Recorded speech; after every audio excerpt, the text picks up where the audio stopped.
Assalamu alaikum second year. This is Saima Malik from Biology Department, Army Public School and College, Fort Road, Rawalpindi. This is the first lecture of first week of second year biology, and the very first chapter of second year book is respiration. Today's lesson is taken from page number 6 to page number 9. I hope all of you have bought your book. These are the pages from today's lecture. Okay, let's first of all, what is respiration? Respiration is basically composed of two phases, that is internal respiration and external respiration. Some other names for these internal and external respiration are internal respiration, second name is cellular respiration, as this process is taking place inside the cells. And external respiration, another name is organismic respiration, as the gaseous exchange or the transportation of gases takes place between the organism and the environment. We roughly call it as the breathing, as well as in all the lower grades or lower classes you have studied or you have learned that breathing and respiration are the synonymous terms, but now you will study that what is the actual difference between these two.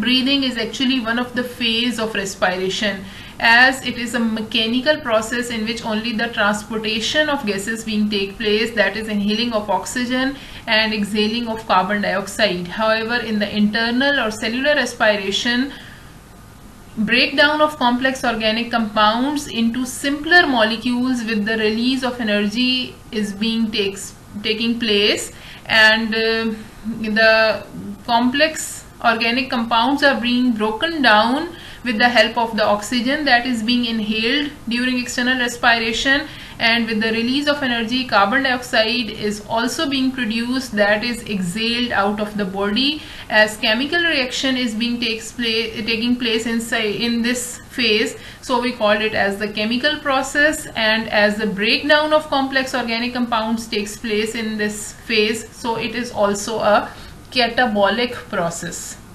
Now let's see what is the relationship of internal and external respiration, or cellular and organic respiration. Actually, the oxygen required for cellular respiration is inhaled through organismic respiration from the environment, and the carbon dioxide that is produced in cellular respiration is exhaled through organismic respiration into the environment. So both these phases, that is cellular respiration and organismic respiration, actually completes the whole process of respiration. So we can't separate any of the phase from each other, because respiration's whole process is incomplete without the completion of these two phases. Then the definition of respiratory system of man: body system which is responsible for the exchange of gases between body fluid and outer environment is called respiratory system. Yes, body fluid means the blood and any other fluid like interstitial fluid, or we call it as the lymph, that is being circulated in the body and the outer environment. This makes the respiratory system.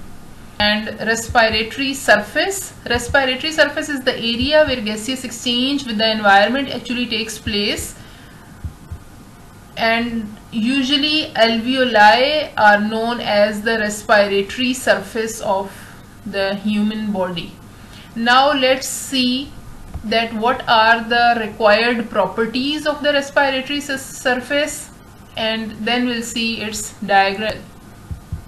First of all, the properties of respiratory surface.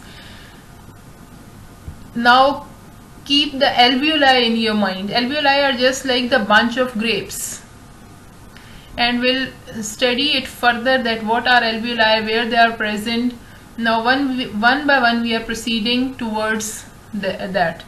First of all, let's see the properties of respiratory surface. It must be moist and permeable so that gases can pass through it. It must be thin, because diffusion is only efficient over distance of 1 millimeter or less. It should possess a large surface area so that sufficient amounts of gases can be exchanged according to the organism's need. It should possess a good blood supply, as the exchange of gases is being take place between the body fluid and the environment. Always remember that. So carbon dioxide from the blood and goes towards the alveoli air, and air from the alveoli comes into the oxygen from alveoli come into the blood. Yes. And the last property of respiratory surface is that there should be a good ventilation mechanism to maintain a steep diffusion gradient across the respiratory surface. If the fresh air comes in a great amount, in a sufficient amount into the alveoli, then it develops a steep diffusion gradient. Now let's see. This diagram is showing the blood capillaries, and these cells are showing the blood cells. So blue color is showing that the blood is deoxygenated. When it comes close to the alveoli wall, carbon dioxide from the blood goes towards the alveoli, and oxygen from the alveoli come into the blood and making the blood oxygenated. This diagram is also showing the process of exchange of gases between the alveolar air and the blood. Carbon dioxide is coming from the blood into the alveolar air, and oxygen is coming from the alveolar air into the. Now, parts of human respiratory system. These are the parts of human respiratory system. Broadly, human respiratory system is divided into two tracts, that is upper respiratory tract and lower respiratory tract. Nose and pharynx makes the upper respiratory tract, and larynx, trachea, bronchi and lungs makes the lower respiratory tract. Now first of all we'll see the detail of respiratory tract. Upper respiratory tract, first part is nose. That is externally visible part of respiratory system, and it is basically composed of bones, cartilage and fatty tissues. Yes. Nose external openings are known as nostrils. Inside the nostrils, hollow spaces are present. These spaces are known as nasal cavities. And as you know, all of us have two nasal cavities, and they are partitioned by nasal septum. Septum means partition. Anterior part of nasal cavities near nostrils is known as vestibules, and vestibules contain a network of hairs, means hair-like structures or hairs are present inside the nasal cavities in the area of vestibule. So both the nostrils and nasal cavities are also lined by mucous membrane and cilia. So all these three structures, that is nose hairs, mucus and cilia, serve as a defense mechanism against the harmful pathogens and solid material that is present in the air, and usually we inhale that material when we inhale oxygen. How these structures help in the defense mechanisms? Mucus and cilia both help in filtering the air and preventing the entry of foreign particles such as microorganism, dust and particulate matter inside the respiratory system. Mucus separately helps in moistening the air, and cilia move the trapped substances to the pharynx for their removal. Then warming of air. What is meant by a warming of air? Students, actually mucous membrane, under the mucous membrane there are blood capillaries, and they help in warming the air that is coming inside the nose through the nostrils to about 30 degrees centigrade. To about 30 degrees centigrade doesn't mean that the temperature of air is 2 degrees centigrade or 3 degrees centigrade and the warmth of these capillaries heat it up to the 30 degrees centigrade. It means the overall temperature of the incoming air is being increased if required according to the temperature of the body, and also according to the external temperature of the body, because external temperature of the body means it depends on the outer temperature as well as the body temperature, that what is the temperature of the incoming air and how much it is different from the inside temperature of the body. Actually, it balances the temperature of the incoming air and the temperature of the body. Now comes the second part of upper respiratory tract, that is pharynx. Pharynx is actually cone-shaped passageway that is leading from oral and nasal cavities to esophagus and larynx. Means it leads the both parts towards the esophagus and larynx, or we can call it as the part of digestive as well as respiratory system. It is also important in vocalization, and conventionally we divide it into three sections, that is nasopharynx, oropharynx and laryngopharynx. You can visualize these parts in the diagram as well. This is pharynx, oral cavity and nasal cavity, and both these positions are leading towards, both these structures are leading towards the pharynx. Pharynx also leads towards the esophagus as well as towards the larynx. Yes, this diagram is showing the three parts of pharynx. Nasopharynx is the part of pharynx that is coming from the nasal cavity. Oropharynx is the part of pharynx that is coming from the oral cavity, and laryngopharynx is the part of pharynx that is leading towards the larynx. Now we'll come towards the lower respiratory tract. First part of lower respiratory tract is larynx. It is actually the enlargement in the airway at the top of the trachea but below pharynx. It is composed primarily of muscles and cartilages, and its opening is known as glottis. As it is written over here that larynx is made of cartilage and muscles. So one of the cartilage is epiglottis. Epiglottis usually stands upright and allows air to enter the larynx. Means as it is the, you can say, the gate of the larynx. So its position during the entering of air is upright. But during swallowing, means when we are eating, larynx is raised and epiglottis is pressed downwards. So epiglottis partially covers the opening into larynx, and it helps to prevent foods and liquids from entering the air passageways. So if we talk during the swallowing process, there is a chance that any of the food particle go towards the larynx rather than esophagus. So we should not talk during eating. Opening of larynx is called glottis. This opening is also lined with mucous membrane, and two pairs of horizontal folds in the mucous membrane extend inward from lateral walls.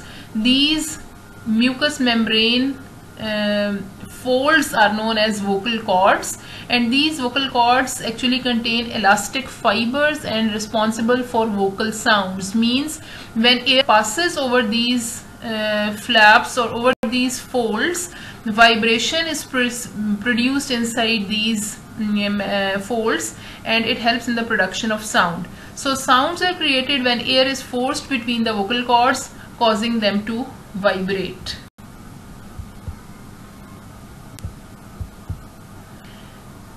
Then next part of lower respiratory tract is trachea. Trachea or windpipe is a membranous tube. It consists of dense regular tissues and smooth muscles, and they are reinforced with 15 to 20 C-shaped pieces of cartilage. You have studied in your 10th class it as the cartilaginous rings. They are not the complete circle, they are actually C-shaped, and these cartilage pieces help actually in preventing the collapsing of the trachea when little or no air is passing through it. You can observe over here the tracheal cartilages, C-shaped cartilages. This is the position of trachea. These are tracheal cartilages. Now, lower respiratory tract, bronchi and bronchioles. Actually, trachea, when reaches into the chest region, it divides into primary bronchi, which are actually two smaller tubes, and then further divides into two secondary bronchi. Two secondary bronchi enters into the left lung and three secondary bronchi enters into the right lung. And C-shaped cartilages in the secondary bronchi are replaced with cartilage plates. As its diameter is becoming less or becoming narrow, so cartilage rings presence is not possible, which is now replaced with cartilage plates. And after that, secondary bronchi divides into the tertiary bronchi. Tertiary bronchi continues to divide and form the bronchioles. Bronchioles continue to divide and form terminal bronchioles. Bronchioles are less than 1 millimeter in diameter, and bronchioles and their terminal branches have no cartilage structures as their diameter is become very less.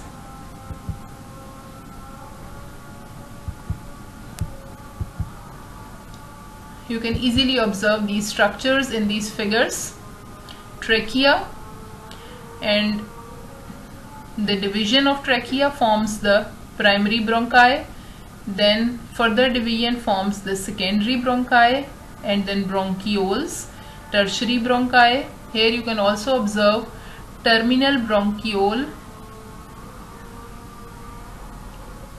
forms the respiratory bronchioles, then alveolar ducts, and then alveolar sacs. We can see these alveolar ducts and alveolar sacs.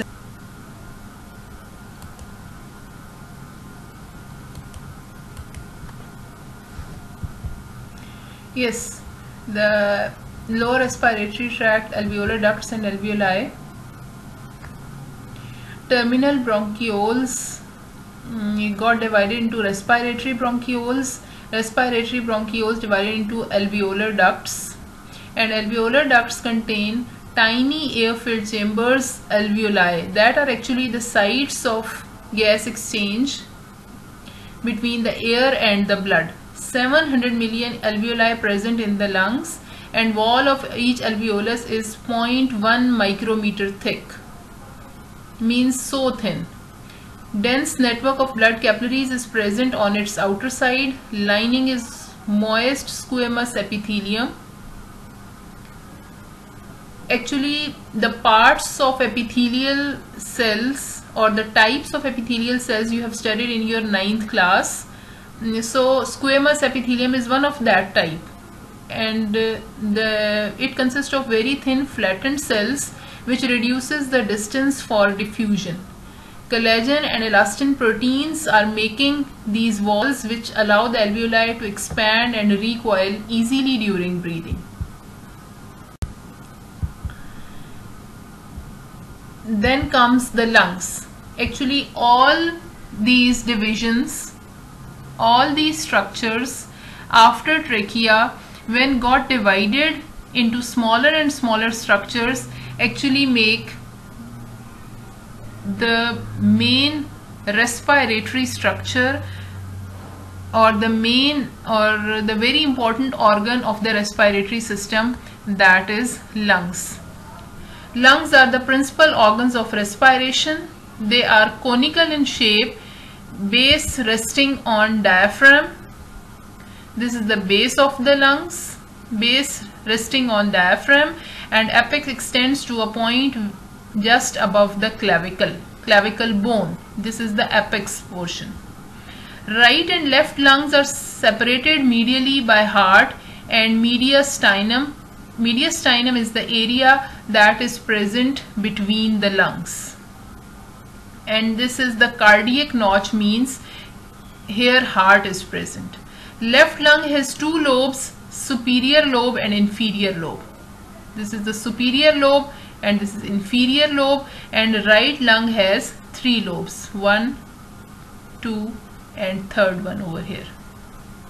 Left lung shares space with the heart. As I have told you earlier, this is the cardiac notch where heart is present.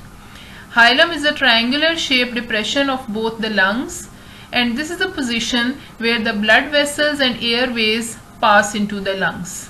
And lungs are spongy, and their spongy nature is due to the presence of alveoli. Each alveolar sac is made of simple squamous epithelium. We have discussed in the previous slide that squamous epithelium lines the alveoli, which helps in the efficient gaseous exchange. This is an enlarged diagram of lungs. Now the recap. In today's lesson, first of all, we have studied respiration and its types, that is cellular respiration and organismic respiration. Then we discussed the properties of respiratory surface, that is the properties of alveoli. Then structure of respiratory system includes the upper respiratory tract that is made of nose and pharynx, and lower respiratory tract that is made of larynx, trachea, bronchi and bronchioles, alveolar ducts and alveoli, and external structure of lungs. Now I have an assignment for you in the end of this lesson, that after studying these topics, you must learn these topics. Secondly, exercise short questions 1 to 7, 16th short question part 1 to 7, and 17th short question part A to C can be solved with the help of this lecture. And this lecture also helps you to solve the extensive questions from 18 to 21. That's all, students. Thank you. Allah Hafiz.